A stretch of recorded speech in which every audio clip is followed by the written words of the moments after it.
আসসালামু আলাইকুম বন্ধুরা, আপনারা জানেন এসএসএফ স্পেশাল সিকিউরিটি ফোর্স প্রধানমন্ত্রীর কার্যালয়ে নতুন নিয়োগ বিজ্ঞপ্তি প্রকাশিত হয়েছে। এই সার্কুলারটিতে কিন্তু বাংলাদেশের সকল জেলা থেকে নারী পুরুষ উভয় প্রার্থীরা যারা অষ্টম এসএসসি ও এইচএসসি পাস করেন তারা কিন্তু আবেদন করতে পারবেন। আর আবেদন কিন্তু আজকে 15 তারিখ থেকে শুরু হয়েছে, যা কিনা চলবে আগামী মাসের 5 তারিখ পর্যন্ত। সো এই যে আবেদন ফর্মটি আছে, আপনি কম্পিউটারে কিভাবে নির্ভুলভাবে পূরণ করবেন আমি এই ভিডিওতে সেটাই দেখাবো। আপনি যদি পুরো ভিডিওটা দেখে নিজের আবেদন নিজে করেন তাহলে দেখবেন আবেদনে কোনো ভুল হবে না। অবশ্যই সম্পূর্ণ ভিডিওটা দেখে বুঝে শুনে তারপর আপনি আবেদন করবেন, দেখবেন আপনার এডমিট কার্ডের জন্য এসএমএস ইনশাআল্লাহ চলে আসবে। সো চেষ্টা করবেন সম্পূর্ণ ভিডিওটা ধৈর্য সহকারে দেখা। আর এই স্পেশাল সিকিউরিটি ফোর্স এসএসএফ এর সার্কুলারের মধ্যে একটা পদের নাম দেওয়া আছে অফিস সহায়ক। আপনারা যারা অফিস সহায়ক পদের জন্য দেখতেই পাচ্ছেন স্পেশাল সাজেশন নিতে যাচ্ছেন, এখানে কিন্তু বাংলা, ইংরেজি, গণিত, সাধারণ জ্ঞান এবং বিগত বছরের বিভিন্ন দপ্তরের যে অফিস সহায়কের প্রশ্নগুলো উত্তর সহ কিন্তু দেওয়া আছে। ঠিক আছে, যারা এই সাজেশনটি নিতে চান তারা এই যে নাম্বারটা দেখতে পাচ্ছেন, ঠিক আছে, এই নাম্বারটাতে আমাদের এই দুটো নাম্বারে আমাদের হোয়াটসঅ্যাপ, আপনারা জাস্ট হোয়াটসঅ্যাপে এই নাম্বারে যোগাযোগ করে 100 টাকা পেমেন্ট করে আজই এই সাজেশনটি সংগ্রহ করে ভালো করে প্রিপারেশন নেবেন। সো এখন আমরা সরাসরি কম্পিউটার স্ক্রিনে চলে যাব কিভাবে অনলাইনে এসএসএফ বা স্পেশাল সিকিউরিটি ফোর্সের চাকরির আবেদন ফর্মটি পূরণ করতে হয়। আবেদন করার জন্য প্রথমে আমরা গুগলে যাব। গুগলে গিয়ে লিখব ssf.telido.com। প্রথমে আমরা এই ওয়েবসাইটটা সার্চ করব। সার্চ করার পর প্রথমে যে ওয়েবসাইটটা আসবে দেখতে পাচ্ছেন special security force SSF powered by Teletalk, এই ওয়েবসাইটটিতে আমাদেরকে ঢুকতে হবে। এখানে ঢোকার পর এরকম একটা ইন্টারফেস আসবে। এখানে আসার পর অনগোয়িং সার্কুলার, বর্তমানে চলমান সার্কুলার হচ্ছে এটাই। জাস্ট এখানে এসে এই নীল রঙের লেখাগুলোতে আপনারা ক্লিক করবেন। ক্লিক করার পর এরকম ইন্টারফেস আসবে। এখানে আসার পর অ্যাপ্লিকেশন ফর্ম যে অপশনটি আছে এটা অপশন ক্লিক করবেন। ক্লিক করার পর অ্যাভেলেবল সার্কুলার এখানে চলে আসবে। এখানে এটা ক্লিক করে দেবেন। দেওয়ার পর নেক্সট বাটনে ক্লিক করবেন। ক্লিক করার পর আপনি যে পদে আবেদন করতে চান সেই পদের নামটা আপনাকে এখান থেকে সিলেক্ট করতে হবে।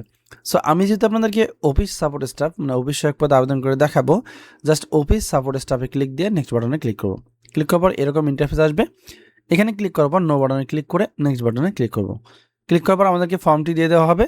সো আমি এখন এই ফর্মটা নির্ভুলভাবে পূরণ করে আপনাদেরকে দেখে যাচ্ছি কোথায় আপনাদেরকে কি লিখতে হবে। তো ফর্মের শুরুতে দেখতে পাচ্ছেন আবেদনকারীর নাম দিতে হবে ইংরেজিতে, তারপর বাংলায় নাম দিতে হবে, বাবার নাম ইংরেজিতে, বাবার নাম বাংলা দিতে হবে, মায়ের নাম ইংরেজিতে, মায়ের নাম বাংলা দিতে হবে, জন্ম তারিখ দিতে হবে, বছর মাস দিন হিসাব করে যারা যারা সেভাবে এখান থেকে দিয়ে দেবেন।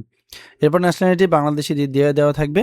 এরপর ধর্ম, যারা যারা ধর্ম এখান থেকে সেটা দিয়ে দেবেন। তারপর মেল ফিমেল যারা যেটা সেখান থেকে দিয়ে নেবেন। ঠিক আছে, এরপর দেখতে পাচ্ছেন ন্যাশনাল আইডি। সো যদি ন্যাশনাল আইডি হয়ে থাকে তাহলে এটা ইয়েস দিয়ে বসিয়ে দেবেন, যদি না হয়ে থাকে তাহলে নো ব্যবহার করবেন। ঠিক আছে, এরপর জন্ম নিবন্ধন কার্ড।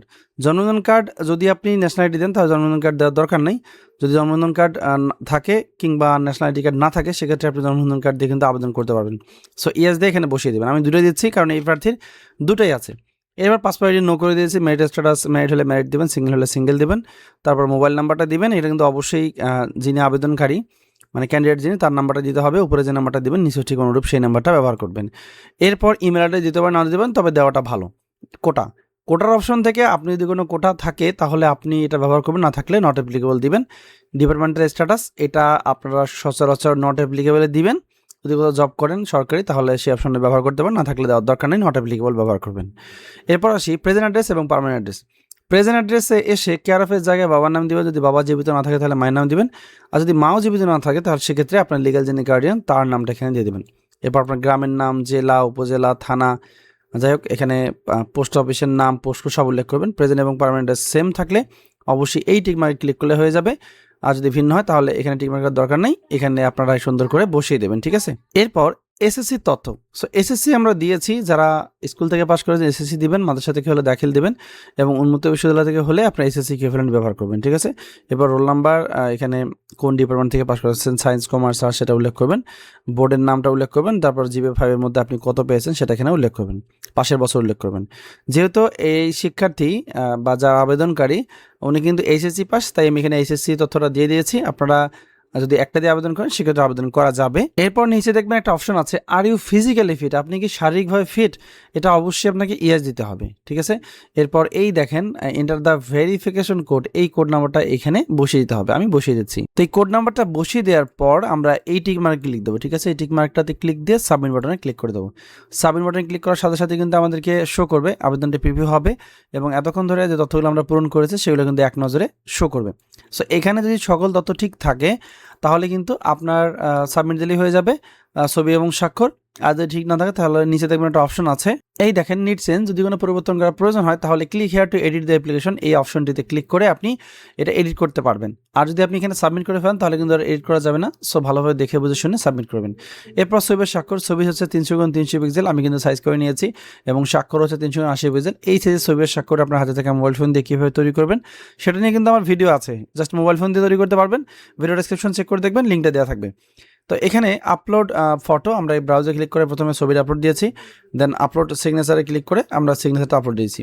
দেন এখান থেকে এই টিমে ক্লিক করবো, ক্লিক করবো সাবমিট বাটনে ক্লিক করলে কিন্তু আবেদনটি সাবমিট হয়ে যাবে। সো আমি সাবমিট বাটনে ক্লিক করে দিচ্ছি।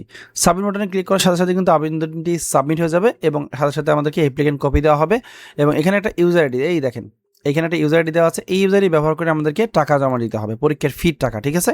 সো এই অ্যাপ্লিকেন্ট কপিটি অবশ্যই প্রিন্ট করে ভালো করে সংরক্ষণ করে রাখবেন। সো প্রিন্ট করবেন, অবশ্যই এখানে দেখবেন আনপ্রিন্ট লেখা আছে, আবার প্রিন্ট টাকা জমা করার পরে একটা প্রিন্ট নেবেন যেখানে সবুজ অক্ষরে পেইড লেখা থাকবে। সো দুটো প্রিন্ট করে নেবেন, ঠিক আছে। সো এখন দেখবো আসলে আবেদন ফির টাকাটা কিভাবে জমা করতে হবে। এটা হচ্ছে যে সার্কুলার, সেটি যারা সার্কুলারটা পেতে চান তারা জাস্ট কিচ্ছু করার দরকার নেই। আপনারা ফেসবুক পেজ, আমাদের যে ফেসবুক পেজ আছে এটা আমাদের ফেসবুক পেজ, এখানে এসে যে কোনো একটা ভিডিওর নিচে জাস্ট কমেন্ট করবেন SSF 2026, জাস্ট এটা লিখে কমেন্ট করলেই হবে। আপনারা কমেন্ট করবেন, কমেন্ট করার সাথে সাথে আপনার মেসেঞ্জারে আমি এই পিডিএফ ফাইলটা, এই যে সার্কুলারের পিডিএফ ফাইলটা কিন্তু আপনার মেসেঞ্জারে আমি পাঠিয়ে দেবো, ডাউনলোড করে দেখতে পারবেন, ঠিক আছে। সো আবেদনের পরে আমাদেরকে 72 ঘন্টার মধ্যে কিন্তু এই টাকাটা জমা করতে হবে। সো এখানে দেওয়া আছে 1 নং হতে 3 নং পদের জন্য 112 টাকা, এবং 4 হতে 7 নং পদের জন্য 56 টাকা আবেদন সাবমিট করতে 72 ঘন্টার মধ্যে জমা করতে হবে। আর জমা প্রসেস দেওয়া আছে, প্রথমে টেলিটক সিমের পর্যাপ্ত পরিমাণ টাকা রিচার্জ করতে হবে, শুধুমাত্র টেলিটক প্রিপেয়ারের মাধ্যমে টাকাটা জমা করা যাবে। মেসেজে গিয়ে আপনাকে লিখতে হবে SSF স্পেস ইউজার আইডি, একটু আগে একটা ইউজার আইডি দেখিয়েছি, ওই ইউজার আইডি বসিয়ে আপনারা জাস্ট মেসেজটা 160 বলে সেন্ড করার সাথে সাথে কিন্তু আপনার কাছে একটা মেসেজ আসবে, কত টাকা কেটে নেওয়া হবে, নাম থাকবে এবং 8 সংখ্যার একটা পিন নাম্বার থাকবে। দ্বিতীয়বার মেসেজ অপশনে গিয়ে আপনার লিখতে হবে SSF স্পেস ইএস স্পেস, ওই পিন নাম্বারটা দিয়ে মেসেজটি 160 বলে সেন্ড করার সাথে সাথে কিন্তু আপনার আবেদনটি সাবমিট হয়ে যাবে, এবং সাথে সাথে একটা আইডি ও পাসওয়ার্ড আপনাকে দেওয়া হবে। ওই আইডি পাসওয়ার্ড ভালো করে রাখবেন, পরবর্তীতে পরীক্ষার সময় আইডি পাসওয়ার্ডটি প্রয়োজন হবে। তো দেখলেন বন্ধুরা কিভাবে স্পেশাল সিকিউরিটি ফোর্স SSF এর অনলাইনে চাকরির আবেদন ফর্মটি পূরণ করতে হয়। আমি কিন্তু একদম A to Z আপনাদেরকে দেখিয়ে দিয়েছি। এরপরে যদি কারো কোনো প্রশ্ন থাকে তাহলে অবশ্যই আমাকে কমেন্টে জানাবেন। আর অবশ্যই এই ভিডিওটা যারা আমাদের ফেসবুক পেজটা দেখতেছেন তারা অবশ্যই আমাদের পেজটাকে ফলো দিয়ে রাখবেন, এবং আমাদের ইউটিউব চ্যানেল রায়হান কবির সাবস্ক্রাইব করে দেবেন। দেখা হবে পরবর্তী ভিডিওতে। আজকে ভিডিও এ পর্যন্তই, ভালো থাকবেন সবাই, আসসালামু আলাইকুম।